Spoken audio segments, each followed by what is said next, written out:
Olá, esse é o nosso programa Marcos Inovação. O nosso convidado especial hoje é o professor Oswaldo Massambani. Eu conheço o professor Massambani desde 1983, quando eu estava fazendo o meu mestrado na Escola Politécnica da Universidade de São Paulo. O professor Massambani é físico, ele tem um doutorado pela McGill University do Canadá e um pós-doutorado no que seria hoje a France Telecom. Ele foi diretor do Instituto Agronômico e Geofísico, o IAG, da USP, é livre docente da USP e foi secretário adjunto da Ciência e Tecnologia e Desenvolvimento Econômico do Estado de São Paulo. Ele é o idealizador da Agência USP de Inovação e também da Agência Inova Paula Souza. Ele trabalha com inovação pelo menos nos últimos 15 anos. Foi superintendente regional da FINEP, em São Paulo, e nos ajudou a implantar aqui o Sistema Meteorológico do Paraná, o CIMEPAR. Ele nos deu uma consultoria na especificação do primeiro radar meteorológico do CIMEPAR. Eu não vou ler todo o currículo dele, porque tomaria todo o tempo da nossa entrevista aqui.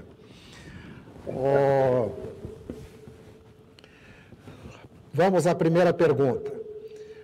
Qual é o seu entendimento sobre inovação? O que significa o termo inovação?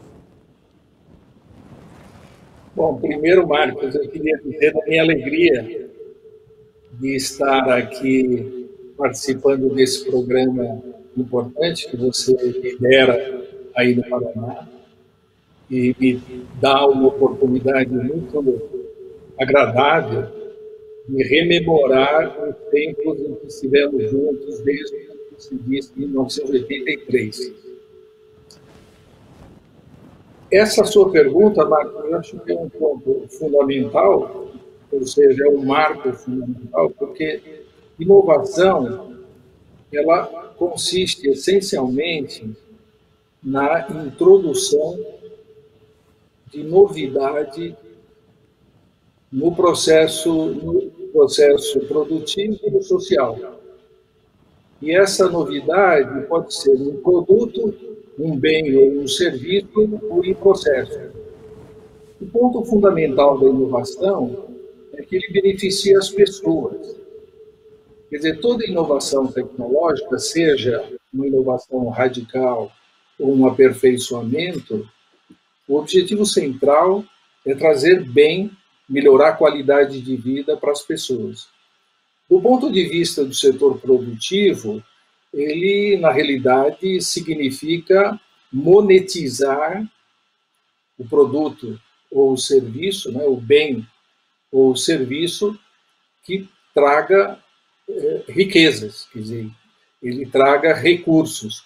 Então, do ponto de vista do setor produtivo, quanto mais nota fiscal ele emitir, melhor. E do ponto de vista social, na realidade, ele traz benefícios, muitas vezes, até econômicos ou financeiros, de forma indireta. Assim, introduzir uma novidade, que seja um bem, ou seja um serviço, ou seja um processo, que traga benefícios para a sociedade no seu todo, é o que nós definimos da melhor forma a inovação tecnológica, como eu disse, podendo ser um bem ou um serviço, ou um bem, um benefício social.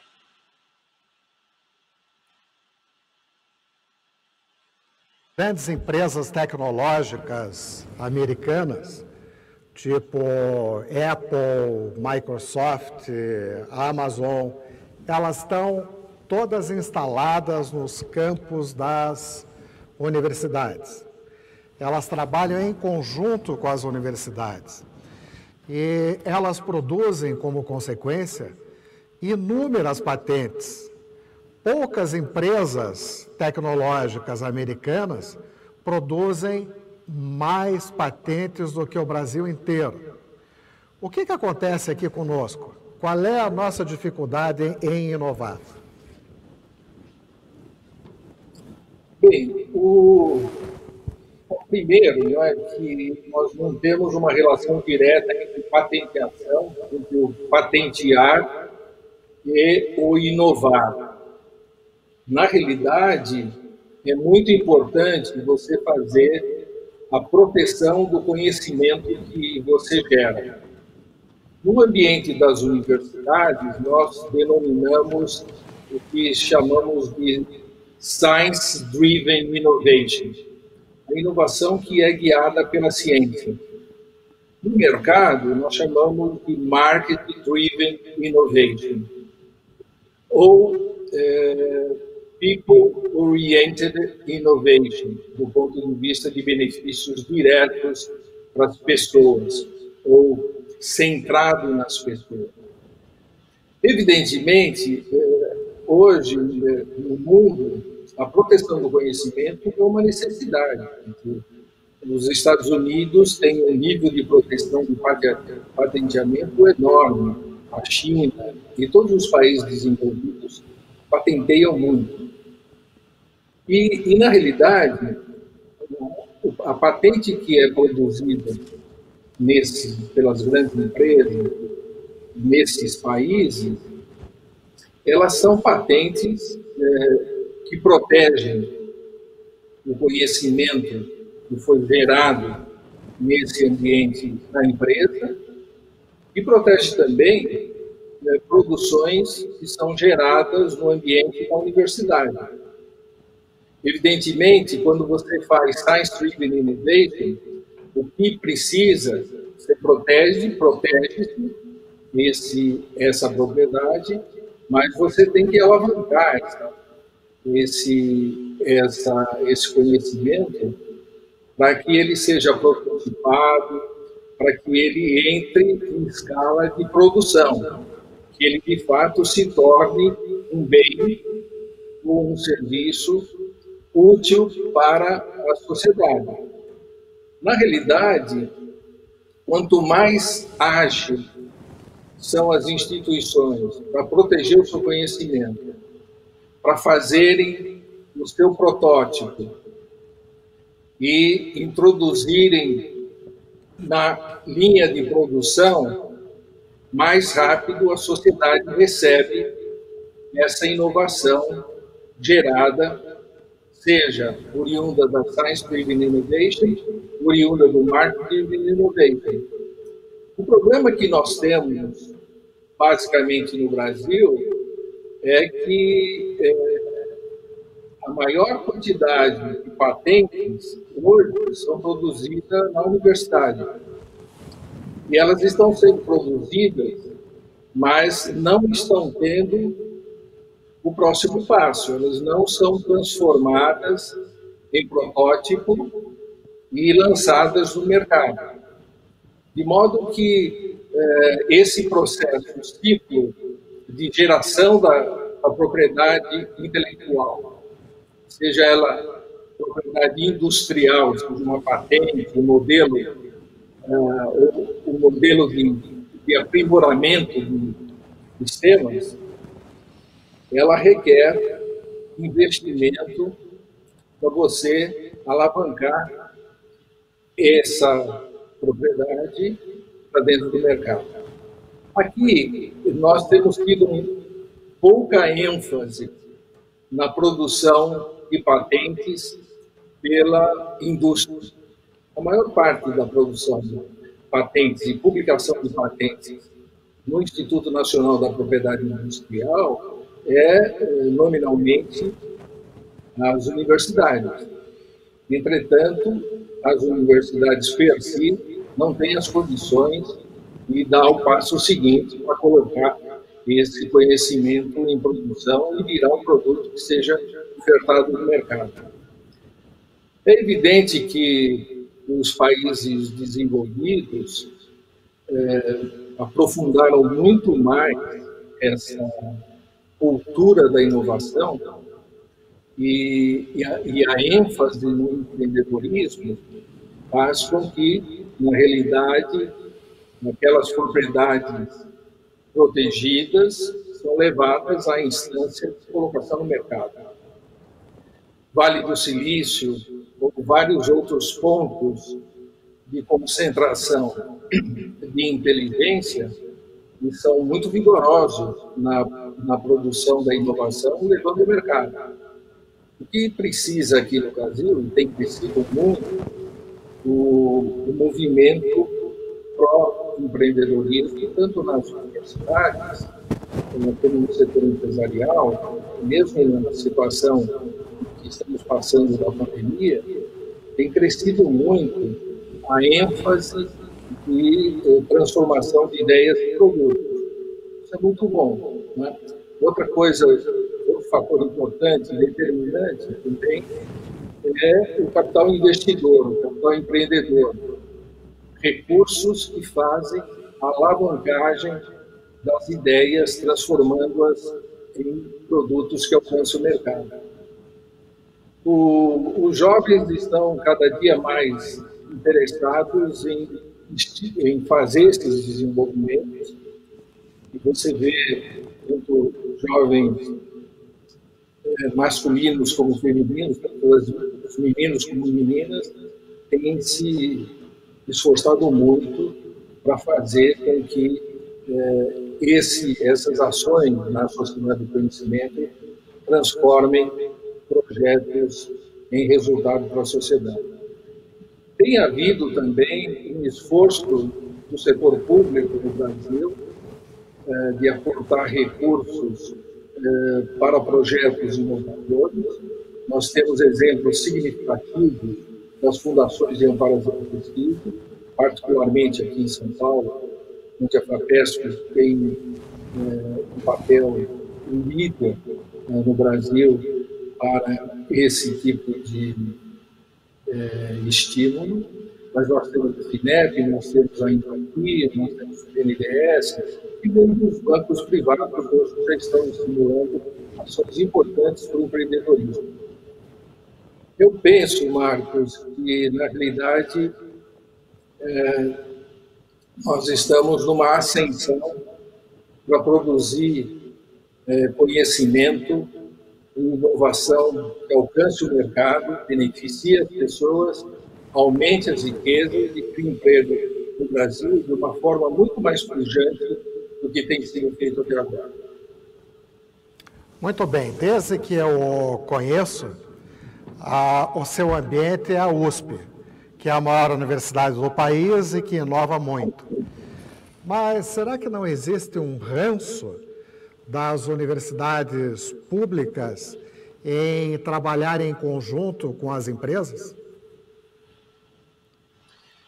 Olha, nós tivemos um progresso significativo com a Lei 10.973, em 2004. Né? Essa lei foi aperfeiçoada. Hoje nós temos um marco regulatório muito importante, que é o 13.243, e, na realidade, ele cria, digamos, uma regulamentação que possibilita, de forma bastante atraente, o relacionamento entre universidade e empresa. Eu diria, Marcos, que as universidades, desde esse período de 2000, praticamente 2004 até hoje, nesses últimos 15 anos, a conscientização do ambiente universitário para se relacionar com as empresas tem crescido muito.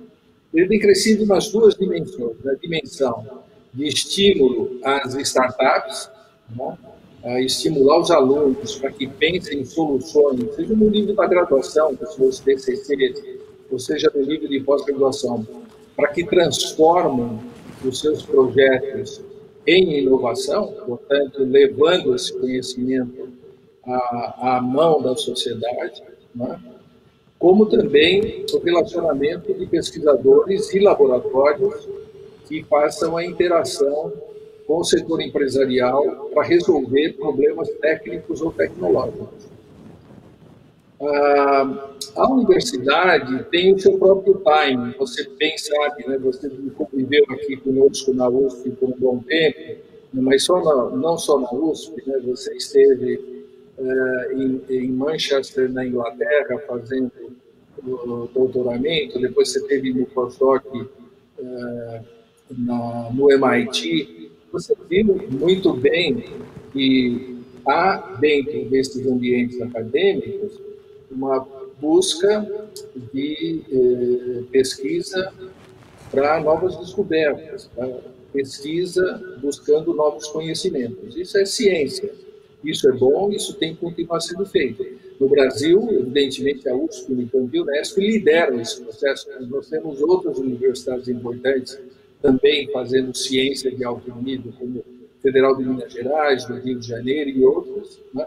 Mas é interessante ver que, no mundo, as universidades estão se dando conta de que é preciso estimular o que é chamado de a terceira missão. Uma missão é ensino, outra missão é pesquisa, mas a terceira missão é a responsabilidade social de fazer com que o conhecimento seja mobilizado para criar emprego e renda.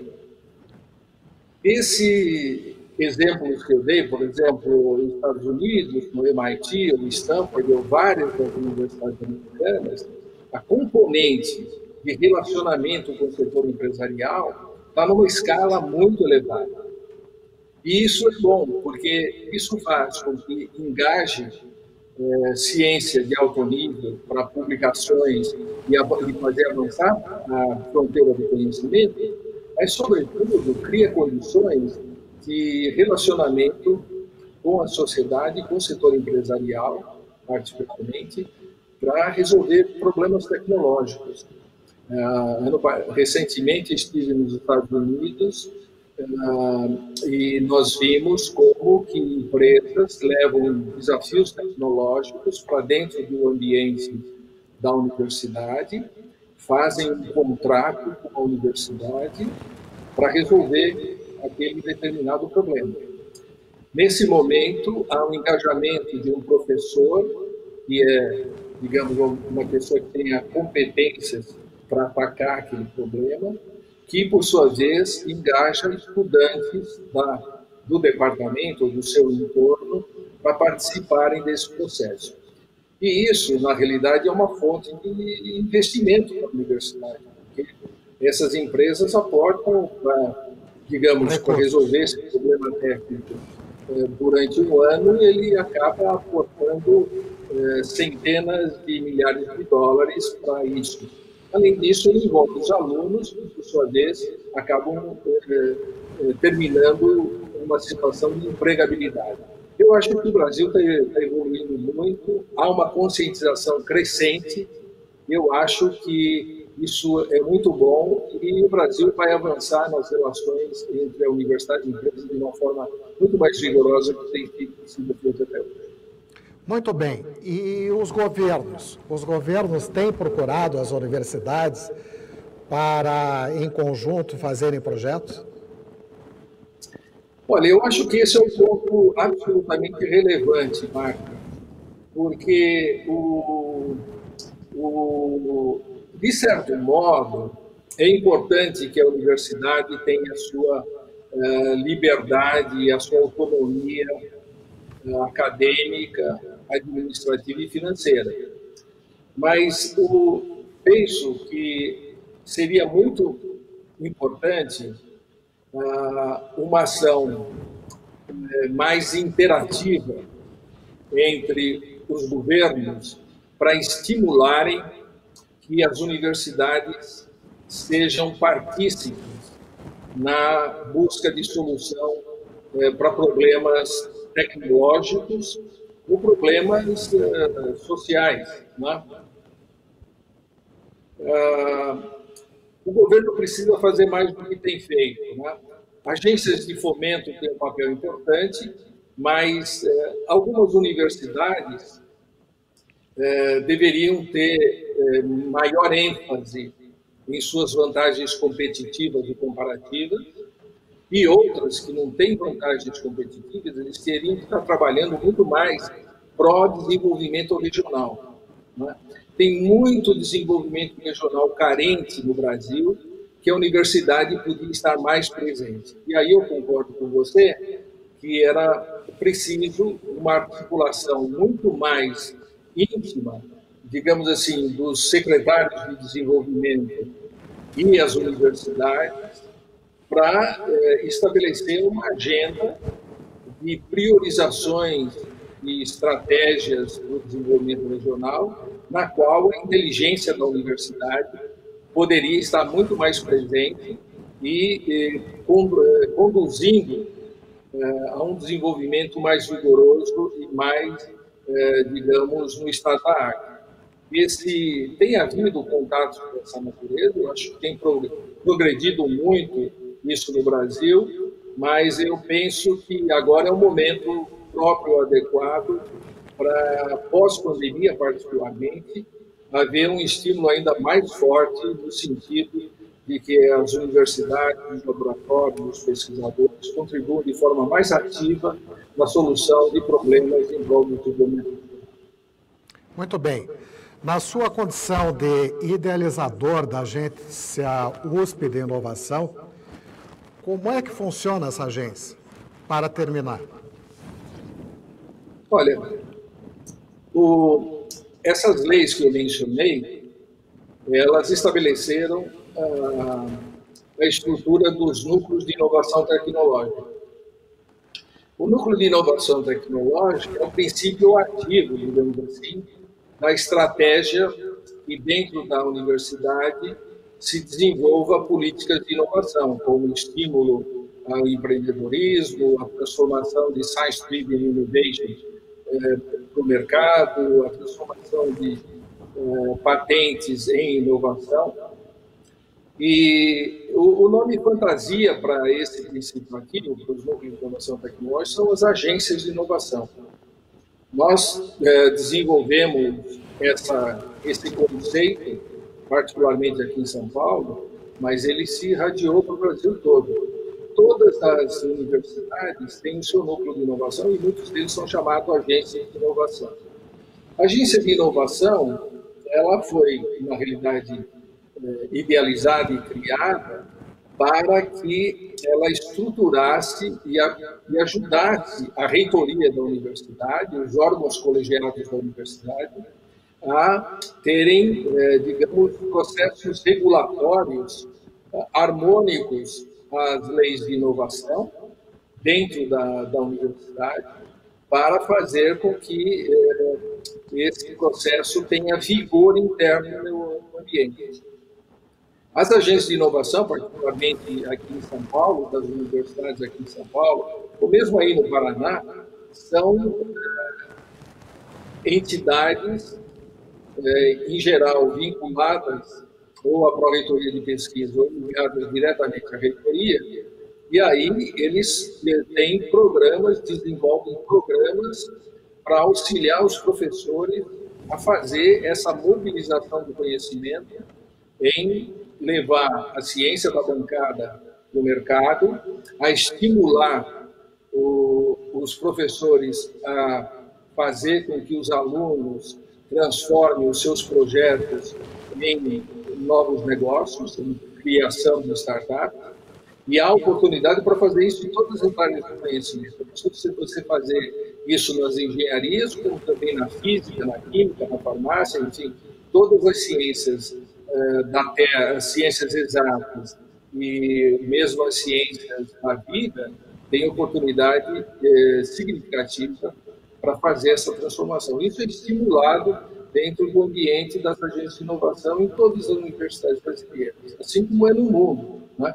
E, inclusive, na área das humanidades, porque tem espaço para fazer com que se estimule processos de inovação social, tecnologias sociais, no ambiente acadêmico e fazendo com que isso se transborde para a sociedade. As agências de inovação são, de fato, entes muito relevantes para estimular essa cultura da inovação, do empreendedorismo e fazer com que isso seja, de fato, a força motriz do desenvolvimento socioeconômico que nós tanto queremos para o país. Muito bem, eu quero agradecer imensamente ao professor Oswaldo Massambani pela oportunidade que ele nos dá e o meu muito obrigado ao Uninter pela oportunidade de fazer essa série de entrevistas denominadas Marcos de Inovação. Muito obrigado.